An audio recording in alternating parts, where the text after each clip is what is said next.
Welcome to English Baba channel. Class 7 Hindi का chapter number 4 है मिठाई वाला। आज हम करेंगे इसके एनसीईआरटी सॉल्यूशन क्वेश्चन आंसर। तो जल्दी से वीडियो को लाइक कर दो। आई होप चिल्ड्रन आपने वीडियो को लाइक कर दिया है और अभी तक चैनल को सब्सक्राइब नहीं किया तो सब्सक्राइब कर दो सो दैट आपको हमारे सारे अपडेट्स मिलते रहे। क्वेश्चन नंबर 1 देखिए, मिठाई वाला अलग अलग चीजें क्यों बेचता था और वह महीनों बाद क्यों आता था। चिल्ड्रन, अगर मैं आपको रोज एक ही सब्जी खिलाऊं, रोज पनीर रोज पनीर रोज पनीर, तो आप उससे बोर हो जाओगे।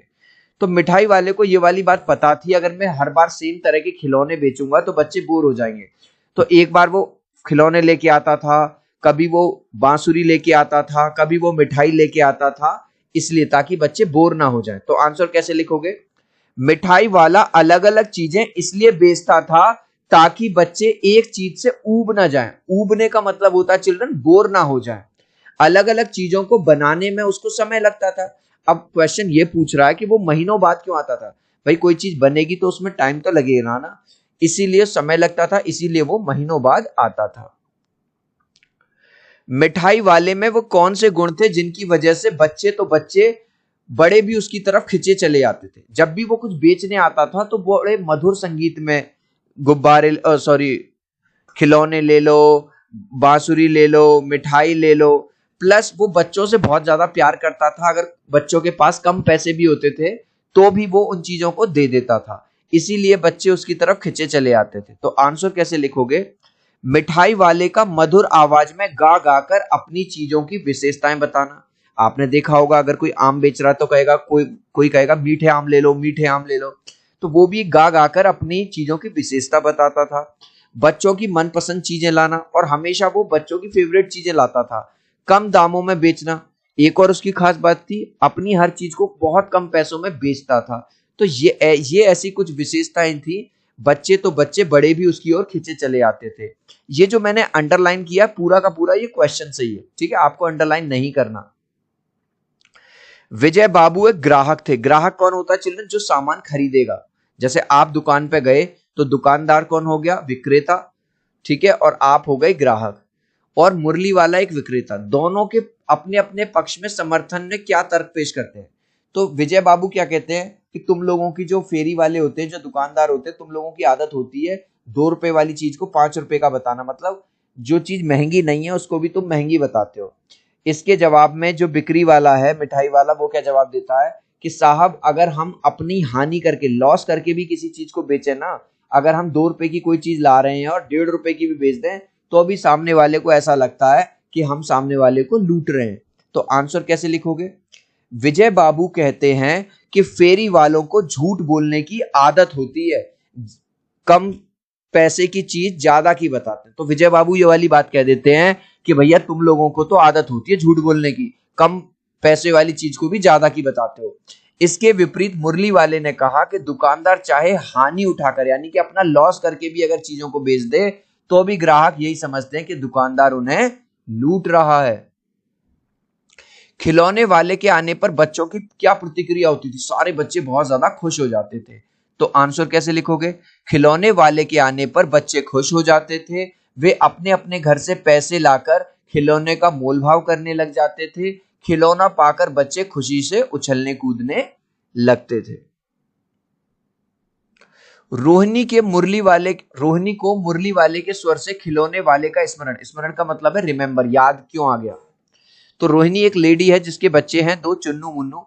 तो आंसर कैसे लिखोगे? रोहिणी को मुरली वाले के स्वर से खिलौने वाले का स्मरण इसलिए हो आया क्योंकि मुरली वाला भी खिलौने वाले की तरह गा गा कर मुरलियां बेच रहा था।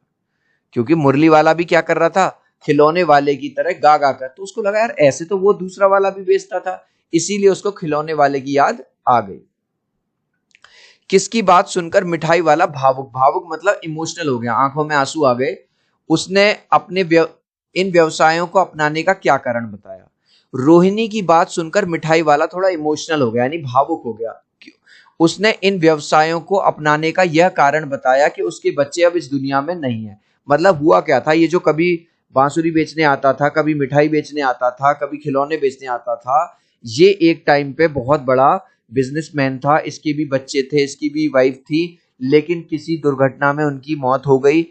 तो अब ये क्या करता है कि बच्चों को जा जाके खिलौने देता है और उन बच्चों में अपनी बच्चों की झलक देखता है। वह इन बच्चों में अपने बच्चों की झलक देखता है, बच्चों के साथ रहकर उसे बहुत अच्छा लगता है, इसीलिए उसने इस व्यवसाय को अपनाया है। चिल्ड्रन, अभी तक आपने इस वीडियो को एक लाइक नहीं किया है तो आपसे रिक्वेस्ट करूंगा, प्लीज एक लाइक कर देना। आपके एक लाइक से, एक सब्सक्राइब से बहुत मोटिवेशन मिलता है। मैं 3 तक काउंट करूंगा चिल्ड्रन, प्लीज वीडियो को लाइक कर दो। 1 2 3। आई होप चिल्ड्रन आपने वीडियो को लाइक कर दिया है, चैनल को सब्सक्राइब कर दिया। Thank you guys. Next question. Guys, आपको खुशी होगी ये जान के कि हमारा जो एमसीक्यू चैनल है उस पे जब मैं ये वीडियो शूट कर रहा हूं 1,20,000 से ज्यादा सब्सक्राइबर हो गए हैं। आप लोग मुझसे हर चैप्टर के जो एमसीक्यू मांगते हो, तो हमारे एमसीक्यू चैनल पे क्लास 6 से लेके क्लास 12 तक हर सब्जेक्ट के एमसीक्यू हमने डाल दिए हैं। एमसीक्यू चैनल आपका ये वाला हमारा लोगो है, दिख जाएगा आपको, है ना। और अगर ना मिले तो मैंने लिंक जो है एमसीक्यू चैनल का डिस्क्रिप्शन में डाल दिया है, ठीक है। वहां से जाके आज ही अभी सब्सक्राइब कर लो। और आप लोगों के प्यार और सपोर्ट से हमें एमसीक्यू चैनल के लिए भी सिल्वर प्ले बटन मिल गया। Thank you guys. अब इस बार ये पैसे ना लूंगा, कहानी के अंत में मिठाई वाले ने ऐसा क्यों कहा। पहली बार किसी ने उसके दुख को समझने का प्रयास किया और जब चुन्नू मुन्नू ने आकर मिठाई मांगी तो उसे ऐसा लगा कि मानो वह उसके खुद के बच्चों को मिठाई दे रहा है। मतलब पहली बार जैसे रोहिणी ने ये पूछा कि तुम ऐसा काम क्यों कर रहे हो, क्यों बच्चों को कम पैसों में चीजें दे जाते हो, तो उसको ये लगा कि पहली बार किसी ने मेरा दुख दर्द को समझने की कोशिश की है। और जब रोहिणी के बच्चे यानी चुन्नू मुन्नू आके मिठाई मांगते हैं तो उसको ऐसा लगता है कि ये चुन्नू मुन्नू नहीं है, मेरे अपने खुद के बच्चे हैं। इसलिए कहानी के अंत में मिठाई वाले ने कहा इस बार यह पैसे ना लूंगा। तो ये वाला इस बार यह पैसे ना लूंगा पूरा का पूरा क्वेश्चन सही है। इस कहानी में रोहिणी चिक चिक मतलब पर्दे के पीछे से बात करती है।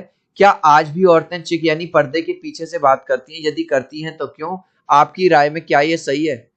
तो भाई ये बताओ, अगर आदमी को खुले घूमने की आजादी है तो क्या औरत को खुले घूमने की आजादी नहीं होनी चाहिए? बिल्कुल होनी चाहिए। तो हमारी राय में तो ये पूरी तरह से गलत है, ठीक है, कि लेडी पर्दे में है, क्योंकि स्त्री पुरुष दोनों ही बराबर हैं और समाज के आधार हैं। भाई आप देखो सोसाइटी में स्त्री और पुरुष दोनों से ही समाज बनता है, इसलिए दोनों को समान दर्जा मिलना चाहिए, सेम रेस्पेक्ट मिलनी चाहिए। अब हम करेंगे क्वेश्चन जो है कहानी से आगे। मिठाई वाले के परिवार के साथ क्या हुआ होगा सोचिए और इस आधार पर एक कहानी बनाइए। तो आपको सोचना है और एक कहानी बनाना है। मिठाई वाले का परिवार किसी दुर्घटना का शिकार हो गया होगा, हो सकता है उनका एक्सीडेंट हो गया हो, उसकी वाइफ और उसके बच्चों का। कहानी क्या बनाओगे? एक गांव में एक केमिस्ट की दुकान थी। केमिस्ट मतलब जो दवाई देते हैं। वह दवाइयां बहुत महंगी बेचता था और किसी पर दया नहीं करता था। एक दिन उसकी पत्नी और बेटा दोनों बहुत बीमार हो गए। वह अपनी पत्नी और बेटे को ना बचा पाया, मतलब बच्चे बीमार हो गए, वाइफ बीमार हो गई, उसने खूब इलाज करवाया लेकिन वो नहीं मरे, सॉरी नहीं बचे, मर गए। अब उसको बहुत पछतावा हुआ कि मैंने जीवन भर लोगों को महंगी महंगी दवाई बेची। वह अनाथ बच्चों को पालने लग गया और अनाथ बच्चों को पालने में उसको बहुत खुशी प्राप्त होने लगी। इन बच्चों में वह अपने बच्चों की झलक देखता था। तो ये कहानी हमने अपनी साइड से बनाई है, क्योंकि ये इस क्वेश्चन ने कहा था कि अपने साइड से एक स्टोरी बनाओ। चिल्ड्रन, जो मेले लगते हैं, शादी आयोजन होते हैं, उनमें कौन कौन सी चीजें आपको सबसे ज्यादा आकर्षित करती हैं? उनको सजाने में किसका हाथ होता है? तो जो भी हाट मेले शादी आयोजनों में हमें गोलगप्पे खाना अच्छा लगता है, चाट खाना, छोले भटूरे खाना, मिठाइयाँ, फ्रूट चाट, जलेबियां, समोसे, गन्ने का जूस, झूले, जादूगर का खेल, रंग बिरंगे गुब्बारे, आइसक्रीम, खिलौने, जादुई तमाशे, ये सब हमें बहुत आकर्षित करते हैं। इनको बनाने में विभिन्न लोगों का हाथ होता है। जैसे मिठाई बनाने में हलवाई का हाथ होता है, झूले को बनाने में जो श्रमिक और कारीगर होते हैं उनका हाथ होता है।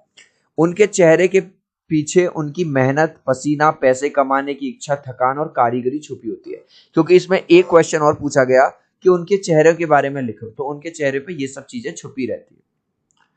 इस कहानी में मिठाई वाला दूसरों को प्यार और खुशी देकर अपना दुख कम करता है। इस मिजाज की और कहानी, कविताएं ढूंढिए और पढ़िए।